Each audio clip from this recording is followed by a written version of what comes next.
Olá, eu sou Gabriele Rosa, sou jornalista e vou entrevistar o professor Ronaldo Lemos, que é conselheiro do Meta e professor, pesquisador e criador, um dos criadores do Marco Civil da Internet. Obrigado, Gabi. Tem uma pergunta para você que está aqui nesse evento, participando de um evento super grande, né, com o objetivo de falar sobre tecnologia, líderes globais, e com um recorte de raça, né, muito importante. A gente estava aqui comentando que a gente escutando, nós como pessoas negras brasileiras, escutando alguns debates aqui, parece que eles estão muito mais avançados com a gente nessa questão, né, trazendo tecnologia e debates de raça com profundidade.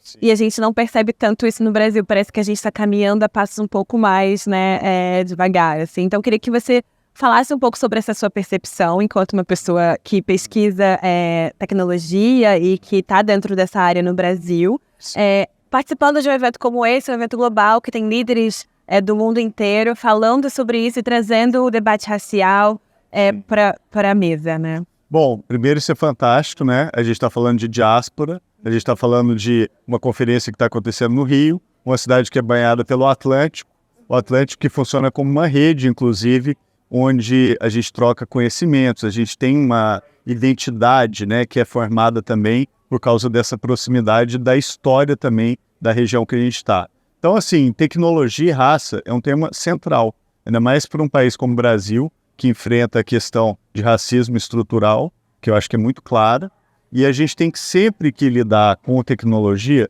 fazer a seguinte pergunta: o que a gente quer da tecnologia? Não é o que a tecnologia vai fazer com a gente. A gente tem que ser líderes com relação ao que a gente quer fazer da tecnologia. Então, eu acho que o debate aqui tem sido incrível. Eu participei de alguns painéis, por exemplo, sobre inteligência artificial, onde o tema de raça, obviamente, é central.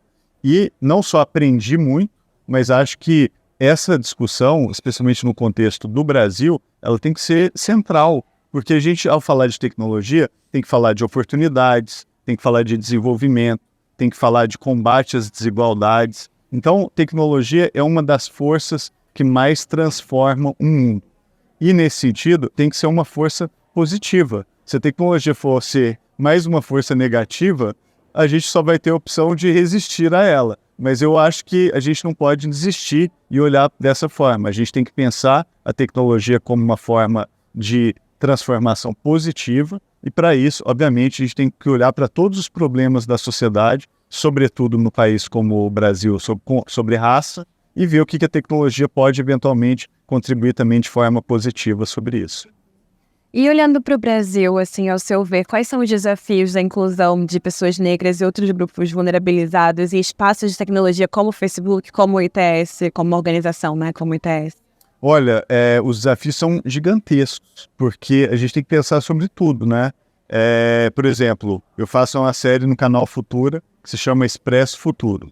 E a gente já está na 7ª temporada, eu fiz 2 nos Estados Unidos, fiz uma na China, uma na África, 2 no Brasil, e 2 no Brasil focadas no tema de empreendedorismo contra tudo e contra todos. Então eu conversei, por exemplo, com vários fundadores de startups que são feitas por pessoas pretas, que contam a dificuldade que é. Dificuldade que começa, por exemplo, desde, primeiro, entender esse jargão, que muitas vezes é um jargão da Faria Lima, um jargão cheio de palavras em inglês, de forma totalmente, inclusive, desnecessária, e que afasta as pessoas. E que talvez o objetivo desse jargão seja exatamente esse, de manter essa discussão em torno de grupos muito específicos. Então eu entrevistei um projeto incrível que tinha por finalidade exatamente trazer e explicar e falar do vocabulário de inovação de forma muito clara e inclusiva para todo mundo.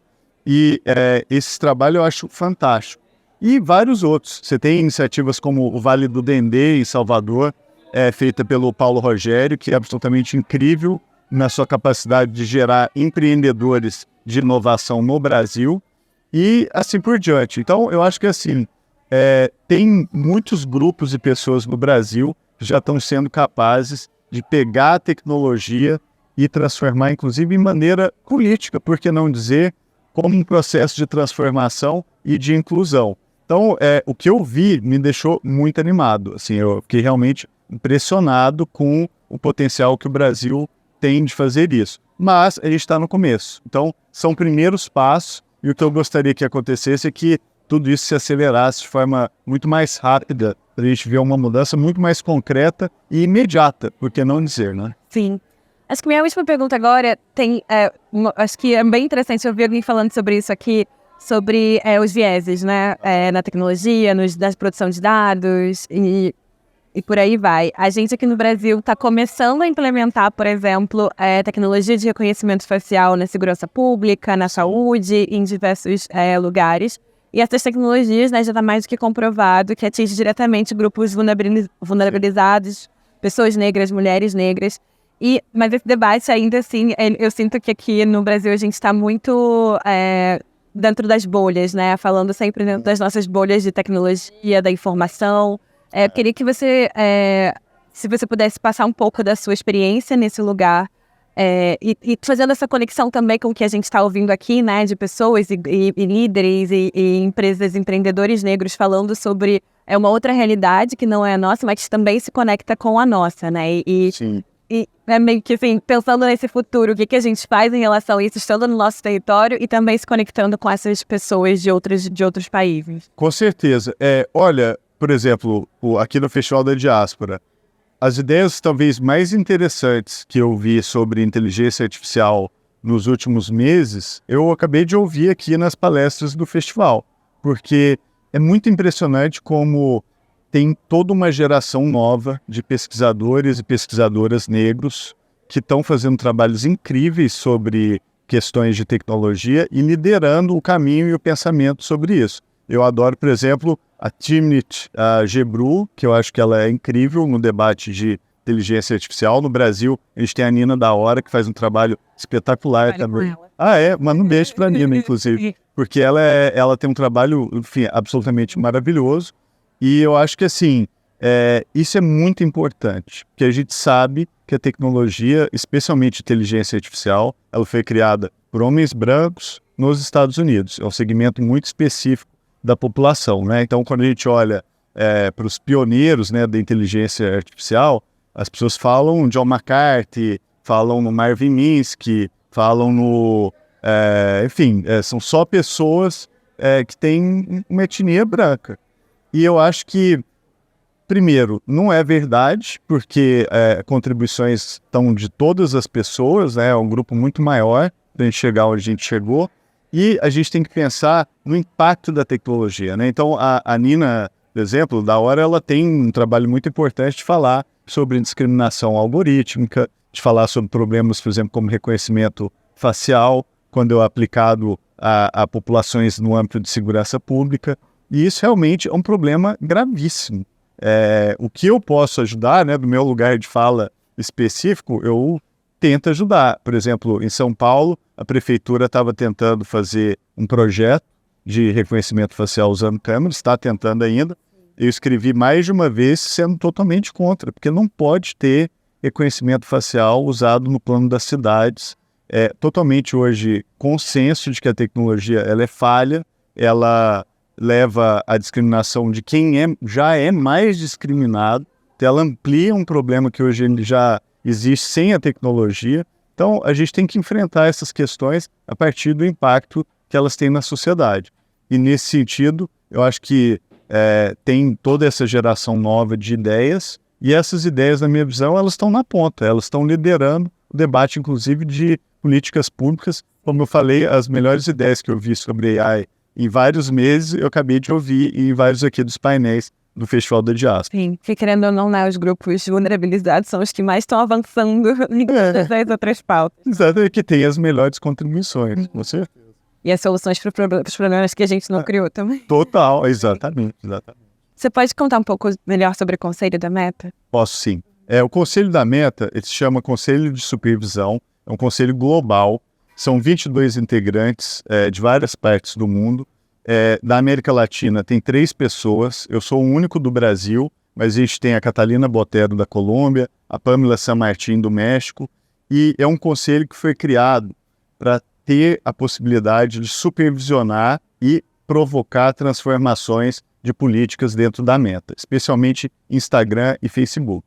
E o conselho tem sido chamado de a Suprema Corte da Meta, porque ele tem a capacidade de tomar decisões finais com relação ao conteúdo dentro dessas duas plataformas. Então, o conselho ele trabalha de forma muito ativa nos últimos 4 anos. Ele é um conselho que é independente, no sentido de que a Meta criou esse conselho para durar no mínimo 9 anos, com fundos garantidos. Eu, como conselheiro, não posso ser demitido e eu não tenho obrigação de maximizar lucro de acionistas da Meta e nem que aumente a visibilidade dos conteúdos ou a quantidade de pessoas usando esse serviço.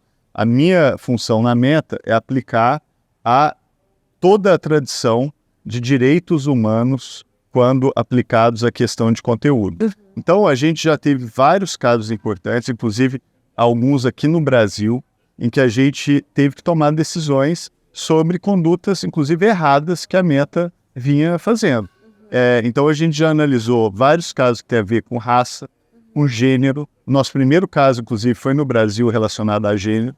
Ele foi um caso no Outubro Rosa, na campanha do câncer de mama, e um médico brasileiro postou imagem de seios e o Instagram automaticamente foi lá e removeu o conteúdo como se fosse nudez. Obviamente, a gente pegou o caso, restaurou o conteúdo, a gente sabe que essa campanha ela é fundamental, ainda mais para um país como o Brasil, que tem serviço de saúde universal através do SUS. E o que aconteceu foi que a gente recomendou à Meta que mudasse os seus algoritmos para não discriminar com relação a temas que são extremamente importantes. Então, o Conselho, nesses últimos 4 anos, tem provocado um impacto muito grande dentro da Meta. Acho que tem sido reconhecido pela sociedade, inclusive em vários países, como uma iniciativa muito importante e que mostra que a governança com relação à tecnologia, ela pode melhorar. Eu acho que a gente tem hoje problemas globais e a gente precisa evoluir também em novas instituições que sejam capazes de lidar com esses problemas globais. E eu acho que o Conselho da Meta é o primeiro exemplo de uma nova instituição que foi criada com capacidade de tomar decisões que são aplicáveis e que eu acho que está contribuindo nesse espaço para melhorar a governança, especialmente relacionada à tecnologia. Maravilha, que ótimo, ótimo saber desse conselho. Verdade. Obrigada. Obrigado você. Muito obrigada pela sua audiência. Se você quiser assistir outros programas do Coaching, fica por aqui.